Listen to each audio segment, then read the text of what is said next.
नमस्कार दोस्तों, रिश्ते म्यूजिक रिकॉर्डिंग स्टूडियो मुंबई से सुधीर कुमार यादव। आज हमारे स्टूडियो में एक ऐसे गायक आए हैं जो ऐसे ही यूट्यूब वीडियो देख के ही आए हैं, जिनका नाम है पंकज प्यारा। पंकज जी हमारे स्टूडियो के बारे में कैसे जाना? सर हमने यूट्यूब पर देखे वीडियो, यूट्यूब पे आप देखे कि आप छोटे छोटे सिंगरों पे ज़्यादा मेहनत करते हैं, फोकस करते हैं, तो हमने भी सोचा कि एक बार आए, तो आज आए, बहुत ही खुशी हुई, बहुत ही अच्छा काम यहाँ होता है। तो आप सब भी आइए और अपना काम कराइए, बहुत ही अच्छा है। अपने रिश्ते म्यूजिक स्टूडियो कंपनी है मुंबई में। कैसा लग रहा है आप लोग को यहाँ पे? अच्छा लग रहा है? अच्छा सपोर्ट है यहाँ पे? हाँ, सपोर्ट होगा। जितने भी हमारे छोटे कलाकारों हैं सबको यहाँ पे सपोर्ट किया जाएगा। हमारे बड़े भैया बहुत मेहनत करते हैं छोटे कलाकारों के। तो आप लोग बने रहिए, वीडियो को लास्ट तक देखिएगा। आज मैं पंकज प्यारा जी को गाना गवाऊंगा। आप लोग भी एक नए सिंगर हैं जो स्ट्रगल कर रहे हैं अपने जिंदगी में और गाना चाहते हैं, तो रिश्ते म्यूजिक रिकॉर्डिंग स्टूडियो मुंबई में आइए। यहाँ पर आपका पूरा हेल्प होगा, निश्चिंत होकर आइए। यहाँ पे घबराने का नहीं है, ये आपका स्टूडियो है। यूट्यूब वीडियो देखिए, शेयर कीजिए, क्योंकि आपकी एक शेयर से बहुत सारे सिंगर तक वीडियो जाता है और ऐसे घूम रहे हैं छोटे छोटे सिंगर, उनका भी हेल्प हो जाए। और आप तो आइए ही जरूर। तो पंकज जी कौन सा गाना गाएंगे आज? आज हम गाएंगे। तो पंकज जी आज गाना गाएंगे। आप लोग बने रहिए, वीडियो को पूरा देखिए और पूरा जब देखिएगा तो देख के शेयर कर दीजिएगा। पंकज जी आपको मैं म्यूजिक दूंगा और गाने गाएंगे जी। तो आप लोग वीडियो को लास्ट तक देखिए और शेयर जरूर कीजिएगा। यूट्यूब चैनल को आप लोग सब्सक्राइब कर लीजिए। रिश्ते म्यूजिक का यूट्यूब चैनल है, रिश्ते म्यूजिक स्टूडियो करके, उस यूट्यूब चैनल को आप लोग बिल्कुल सब्सक्राइब कर लीजिए और बेल आइकन जरूर दबाइएगा, क्योंकि आप लोग वीडियो देख के आते हैं और आते रहिए। ये आपका स्टूडियो है, निश्चिंत होकर आइए कभी भी। चलिए पंकज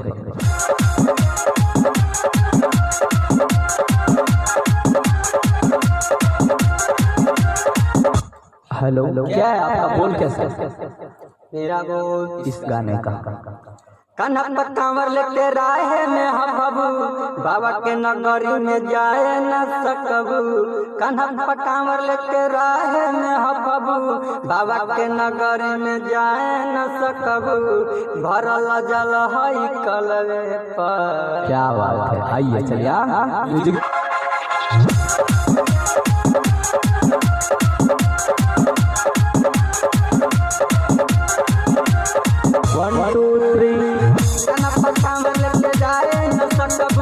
बाबा के नगरी में जाए न सकबू। कन्हा पर कांवर लेके राहे में हबू, बाबा के नगरी में जाए न सकबू। तोरा कन्हा निहाल कलवे पर। क्या बात है, कान्हा पर कांवर लेके जाए न सकूं। हाँ, फीलिंग में गाइए, ठीक है?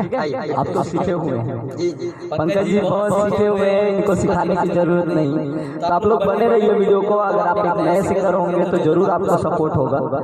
पंकज जी देखिए बहुत अच्छे गाते हैं और आप लोग सपोर्ट कीजिए पंकज जी को कि अपने जिंदगी में कुछ कर पाए। वीडियो को शेयर कीजिए। आइए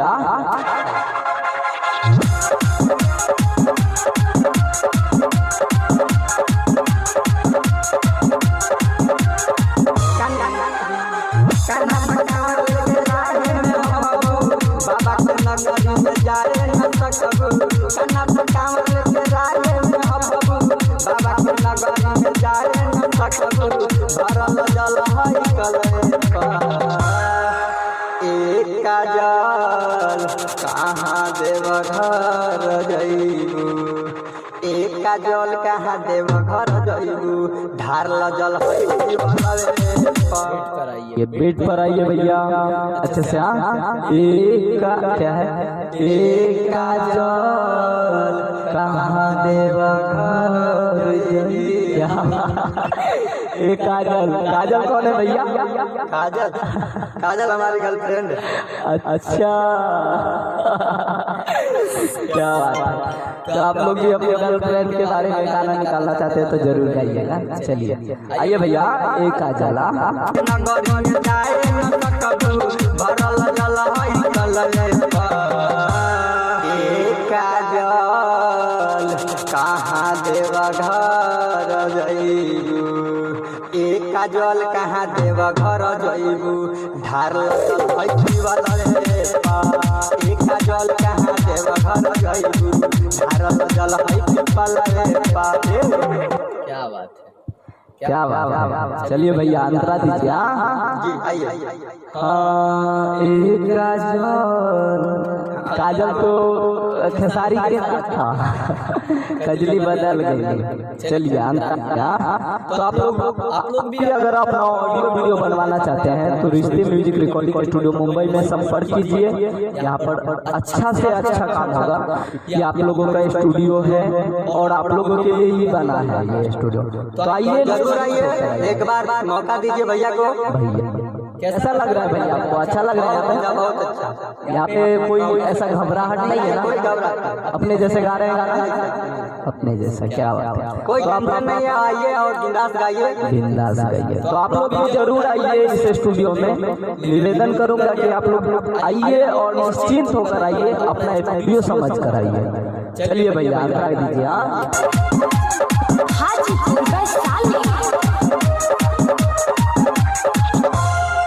मन रही तोर संगा बकठौती गंगा मन रही तोर संगा बकठौती गंगा तू पाहिल सुनर गोबर सब दिन तन छोरा हाथ लगे जोर बाबा ये पान तन तोर सच्चा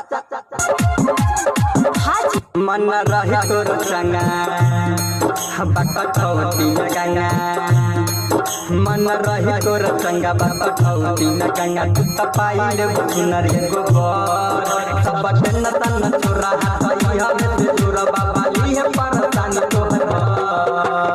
चलिए इसके आगे आइए ना एकदम। आप लोग भी ऐसे रिवीजन करके आइए गाने का कि फटाक से पंकज प्यारा जी के जैसे तुरंत गाने को गा लीजिएगा। क्योंकि आप अगर जितना आप लोग प्रैक्टिस करके आते हैं तो हमें तो हमें कम परेशानी होता है सिखाने में। आप लोग भी खूब प्रैक्टिस करिए और जरूर गाना गाने के लिए आइए। चलिए भैया आगे आइए।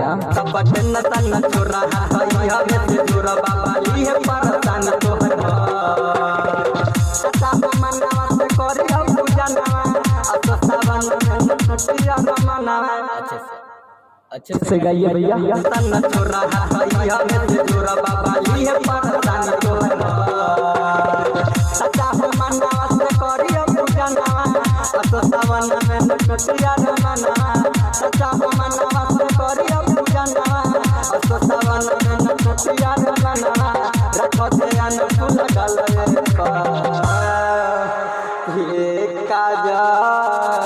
क्या बात देवघर जइबू एक काजल का बीट पे चलिए भैया, बीट पे।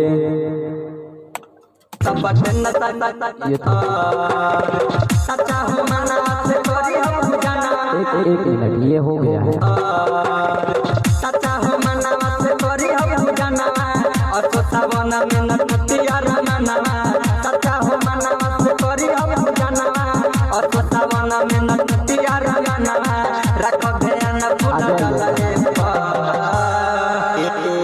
काजल कहाँ देवघर जइबू एक काजल कहाँ देवघर जइबू। आइए भैया चलिए। रखो ध्यान फूल डलवे काजल कहाँ देवघर जइबू एक काजल कहाँ देवघर जइबू ढार वाला एक काजल कहाँ देवघर जइबू ढार देख रहे हैं कितना पंकज जी अच्छा गा रहे हैं। तो आप लोग भी आइए ऐसे ही सीख कर और पंकज जी जैसे गायक बनिए और इससे भी बड़ा बनिए। जितना आप लोग मेहनत करेंगे उतना आप लोगों को मेहनत का फल मिलेगा। तो रिश्ते म्यूजिक रिकॉर्डिंग स्टूडियो में आना मत भूलिएगा। धन्यवाद।